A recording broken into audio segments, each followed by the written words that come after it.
y avait en Colombie, donc c'était un peu loin de chez nous, Oui. il y avait une guérilla extrêmement importante qui s'appelait les FARC. Oui. Et cette guérilla, un beau jour, a commencé à accepter l'idée de peut-être négocier.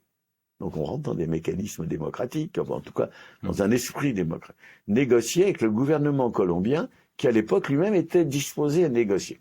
Je vous passe tous les détails. Ils se rencontrent d'abord en Norvège et ensuite à Cuba. Ils négocient. Les gens les aident. Il faut des médiateurs pour aider à trouver une réponse. Et au bout d'un certain nombre d'échanges, etc., ils arrivent à une solution qui permet de mettre fin à la guérilla tout en respectant un minimum de principes de justice, parce qu'il y a eu des victimes, on ne peut pas dire, on oublie tout. Les anciens membres de cette guérilla avaient droit à un certain nombre de postes de députés. Donc ils rentraient dans le système politique démocratique, de cette manière un peu bizarre. Mais bon. Et je prends un autre exemple, mais hyper rapide.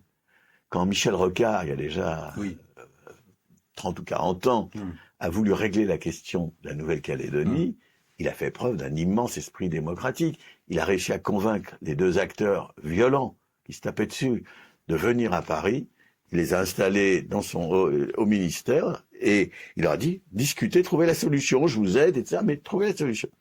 Et il les a aidés à trouver une solution qui a tenu quand même plusieurs dizaines d'années.